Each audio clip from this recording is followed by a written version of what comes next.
And welcome back to my channel, Nerdysdollcreations. I'm Chris. Today we're going to be working on Borderless costume. I start with the under tunic. I trace the body that has been modified onto some graph paper and then refine the shape a bit better. I want this to be fairly loose on the doll, but not so loose that it's baggy.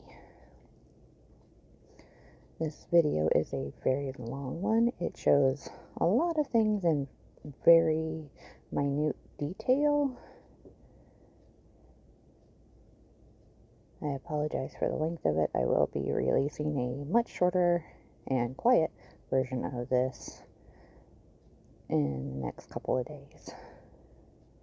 Once I have the back of the tunic sketched out, I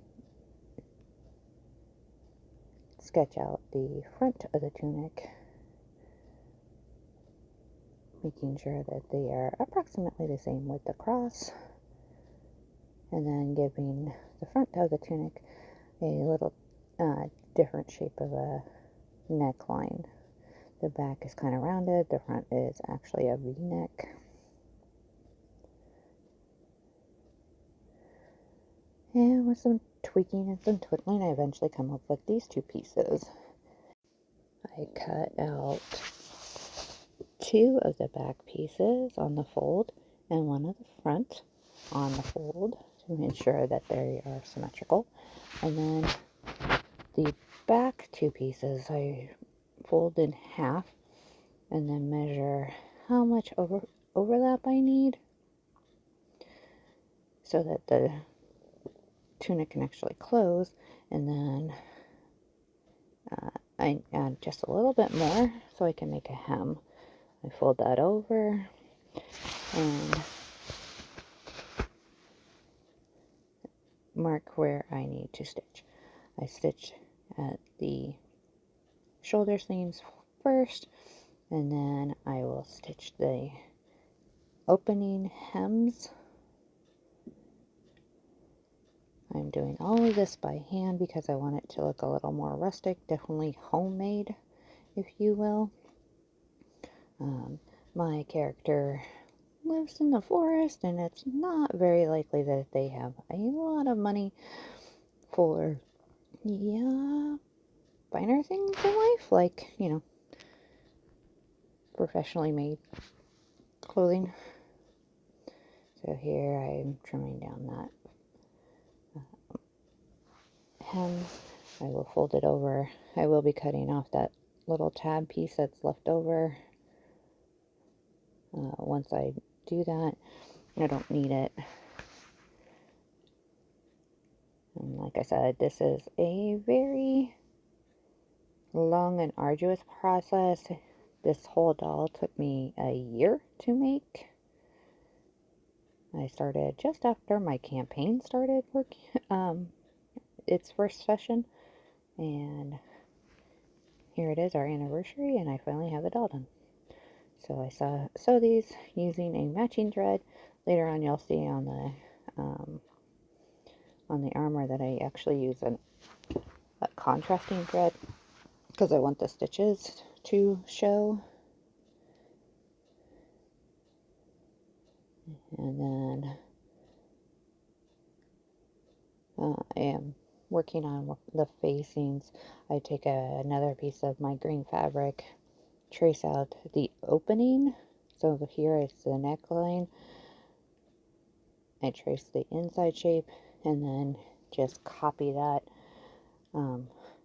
just a little larger around it so I get one continuous facing. And then I stitch those together. And I do the same for the arm holes. I cut out two of those once again. I start by tracing the armhole and then mimic it a little bit bigger. And I eventually come up with a couple of pieces to stitch. All of these fabrics have been treated with spray check so that they will not come apart and I don't have to overlock any of these stitches, any of these seams, because that tends to get very bulky, and this isn't something that bulk is a good thing for.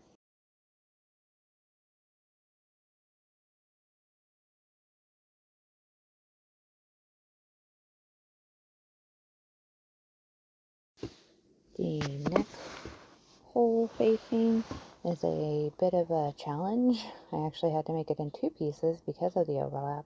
I wanted to make sure that I was able to complete the whole thing, making the entire edge a clean line, and it required two pieces to do.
Here are the two pieces that I got. I cut those out and then I sew them together at the shoulder seam and then attach right sides together with the tunic. It's a bit of an awkward stitching job, and my seam allowance is extremely tiny. Part of the reason why I didn't want to use my sewing machine for this. I do make a couple of little snips here and there to ease the tension. Then I flip the facing to the inside of the tunic and top stitch it down. Once I'm done with that, I do the same for the two armholes. Attach right sides together, stitch in place, do some snips, flip the facings to the inside, and top stitch, and here's what the finished edges look like. At this point, I will go ahead and sew my side seams, leaving my gaps at the bottom so that the tunic can fit around the booty of the doll. I did not add any extra bulk to the doll's rear end, but I still want to make sure that this fits over it and can sit properly. Most tunics have those slits anyway, so it seems appropriate. Later on, I do add a set of sleeves to this instead of making a third piece to go under it. There are 3 layers, just a lot to put on a doll, so I opted to just add a couple of sleeves that are fairly form-fitting out of the same material that I made the breeches. This is a pair of kind of leatherish looking leggings that I never wore, and quite frankly bought solely to cut part for doll clothing. I don't have a pattern for this per se. I took a couple of pieces, wrapped it around the doll's legs, and then carefully sewed up the inside of each leg. Then trimmed away a lot of the excess I did do a zigzag stitch, as you can see I'm mimicking here, so that the stretch would not be inhibited. Turning one leg inside out, or right side out, I stuffed the two together so the crotch seams give the top a hem, and that's the breeches done.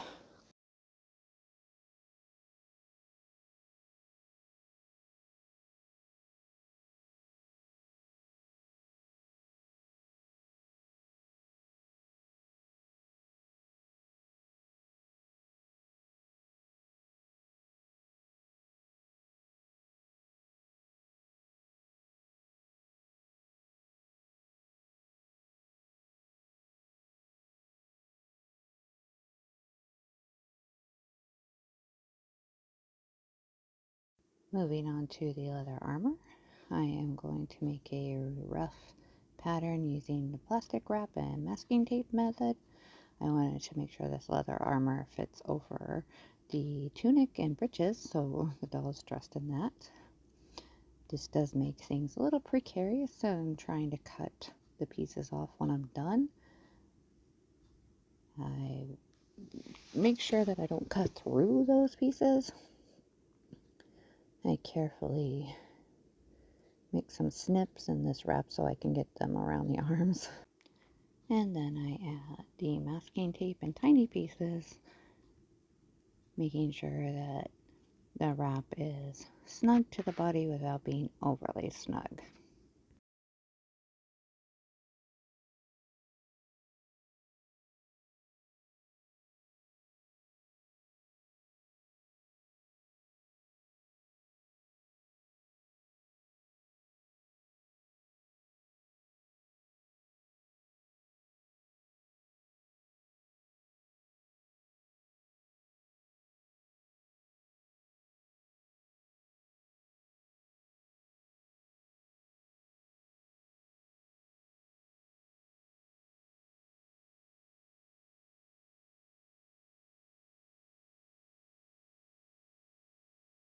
Once I have the tape on, I take a pen and I start marking out the design of the armor. I mark down my center line and then the bottom edge just above the peplum. I'm not sure what it's called in armor terms, but in fashion terms, it's a peplum. I mark the neckline, the shoulder seams, and the sides, the armholes. I actually only use half of these pieces, just flipping them over for the second half so that they are completely symmetrical.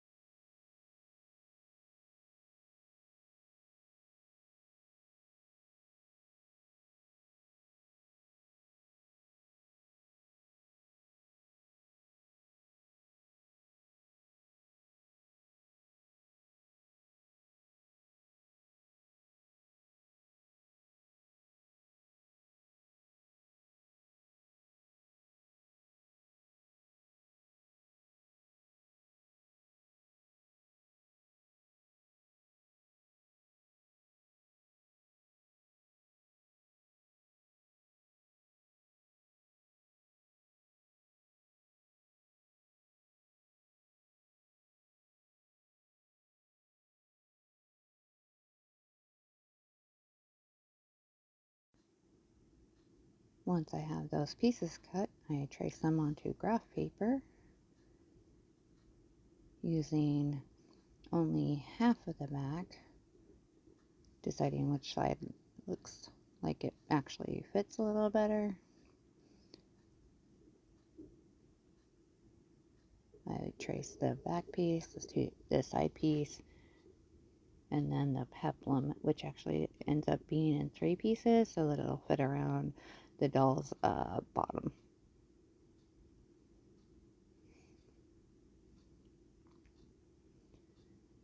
I will then cut out each of these pieces. I am not adding seam allowances. I ended up cutting those off because instead of overlapping any of these pieces, I actually just butt them together and do stitching that is kind of crisscross between the two. On real armor, you definitely wouldn't want to do that because those would be weak points in the leather armor, but for a doll that is never actually going to be in any sort of battle, it worked well. I didn't have to fight with the thickness of the fake leather.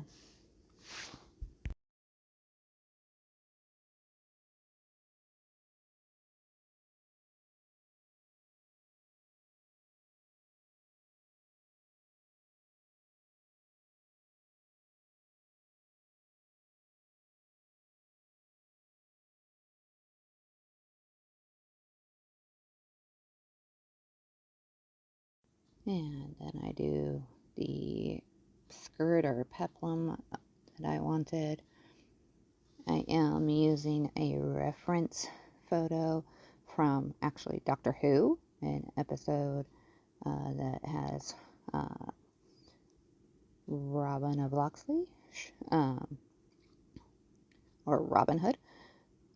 I liked his armor in that episode, and I'm not replicating it. I am just kind of using it as an inspiration at this point.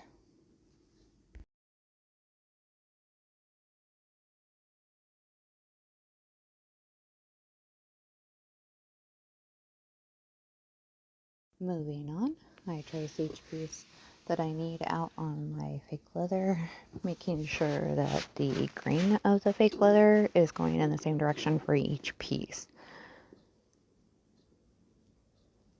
My pen was not cooperating here, so I actually switched over to my pencil again. Once I have these pieces cut out, I start stitching them together.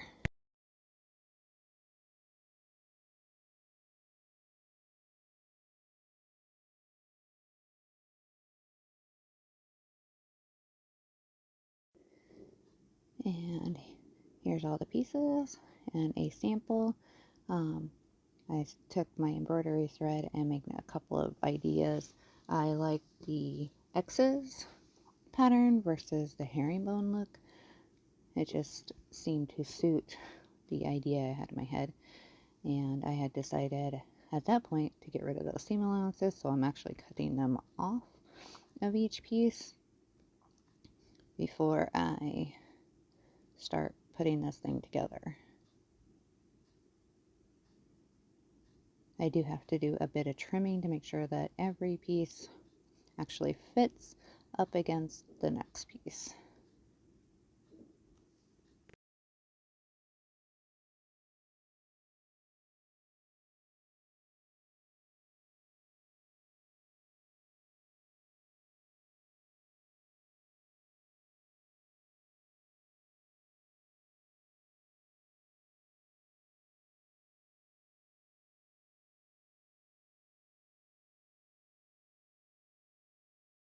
I use my embroidery floss and stitch those pieces together, and then just to give some detail, I went ahead and added some extra lines in there.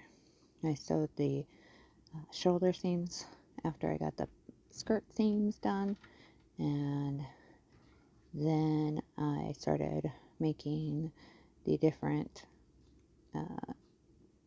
opening covers. So I needed something to go around the neck to give it color, and then for the shoulders I wanted to make some kind of almost football, sorry, American football shape to cover the opening of each arm to give that shoulder some protection. Here is the collar piece I came up with. I will cut one out and then flip it over, tracing the other side to get one seamless piece. And then here is for the shoulders. This will cover the gap between the upper part of the bracers and the sleeve openings. Once I have these shapes cut out, I will have to refine them quite a bit. And then I will be able to cut them out of the leather and attach them to the armor.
And here's what they look like attached.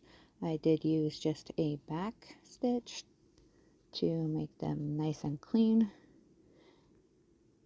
And then I tried it on the doll, and when the final assembly is done, I will actually be stitching it shut on the doll. It won't come off, but it could come off when I'm done. And then I needed a belt for my tunic here, so I have some fake suede that is a slightly different shade of green. It's hard to tell on camera, but it is a little bit different. I cut approximately the length of the piece I need, and then I use this jewelry wire to make a buckle. At this point, I have to admit that I saw this on another channel and I cannot find that other channel anymore. Basically, the artist had bent a rectangle out of this wire that they were using, and it has a little middle bar to make like two connected squares. If I can find that channel, I will link it below so you can see the original that I saw. But at this moment, I can't find it, and I just spent over an hour looking for it. I do attach the little buckle to my suede strap here and carefully sew the folded over piece with the same embroidery floss I've been using this entire time.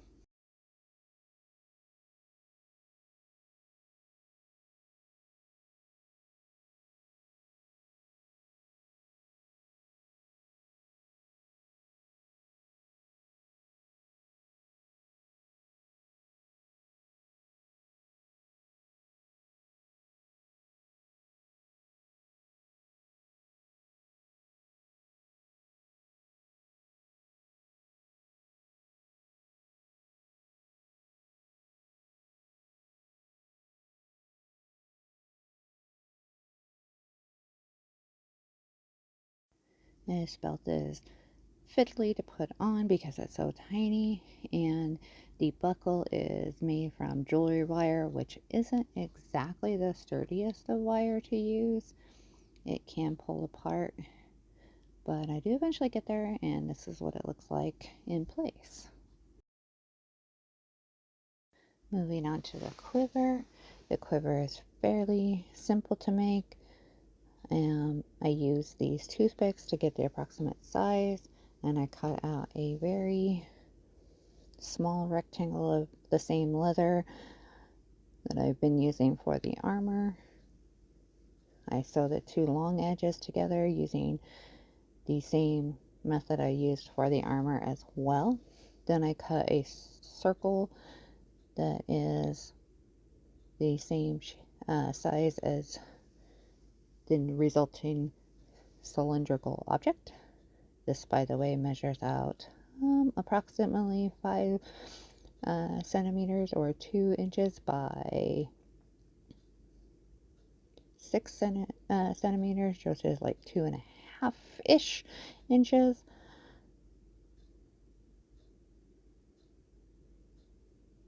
And then I sew the bottom circle to the bottom of the tube. And to give it a little more interest, I cut another piece, another rectangle, and sew it to the top to make like a cuff, if you will.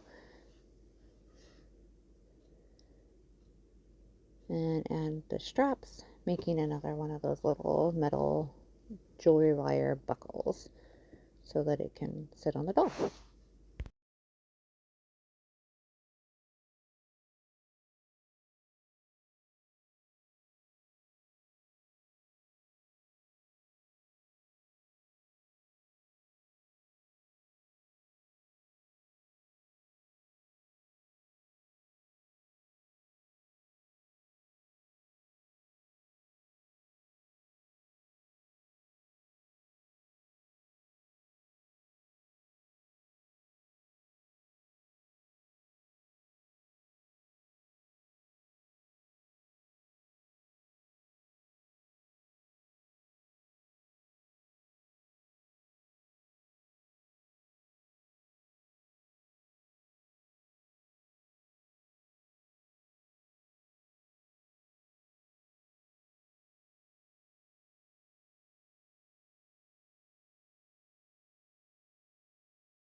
And here's the finished piece. I will be using some of these toothpicks. I actually only make 4 to make my arrows. It was a very fiddly job, and I ended up doing those off screen. Moving on to the bracers, I cut 2 of the van braces, which is the lower part, 2 of the Riri bracers, which is the top part. I add my decorative stitching using the embroidery floss that I've been using this entire time. And I will stitch these into place once I'm ready to put the entire doll together.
you will notice that I had tried to stitch the two pieces together, leaving a bit of a gap between the two.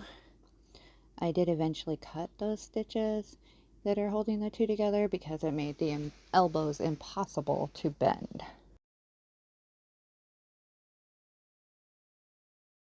To the boots. This is my third or fourth attempt trying to make boots. I tried other methods like making them out of warbler, and that was a disaster. I tried making them without using a shoe as a base and just using the leather, and that was even worse. And finally I decided to try out Hexion's method of gluing the fake leather to a shoe base. That started off okay, but I wasn't completely thrilled with the result that you can see in the background there. I ended up taking these off and redoing them so that you don't see any part of the actual shoe except for the very bottom sole.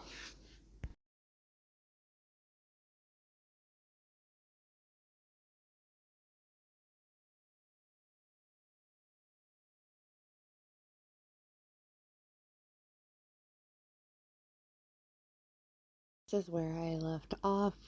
I was so frustrated with it, I decided to do the rest of it off camera.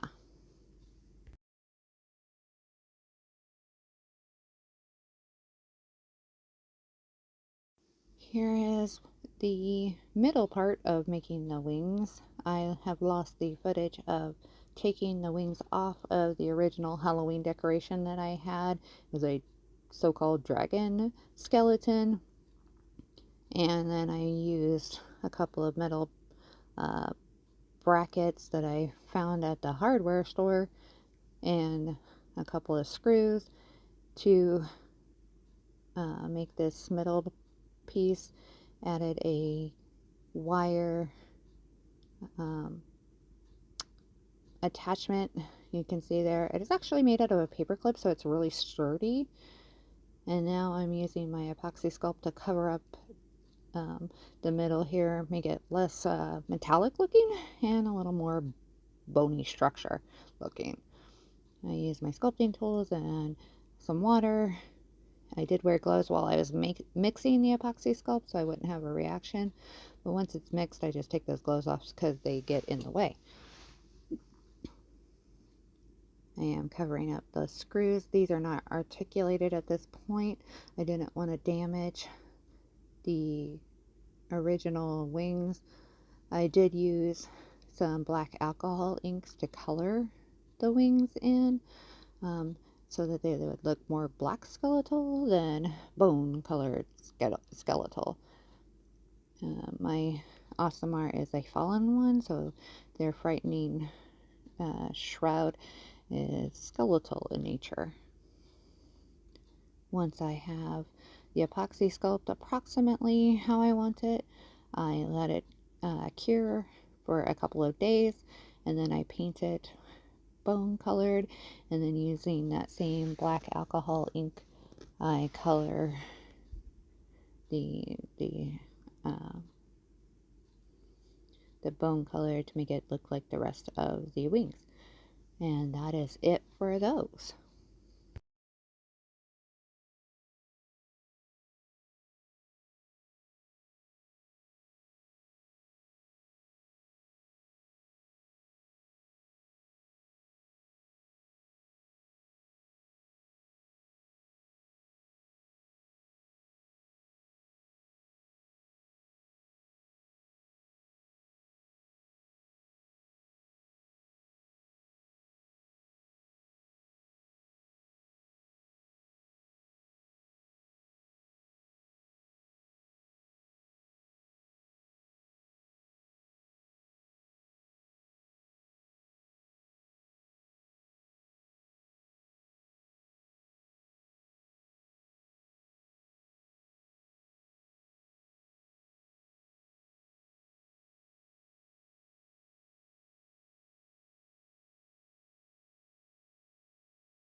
The last two accessories I made off screen. I made a sheath for the doll's dagger, and as I made it in the same way as the quiver, I did that off screen. And then I colored a little picture for the locket that hangs around the doll's neck. The picture is of my character's twin sister, Lorelei.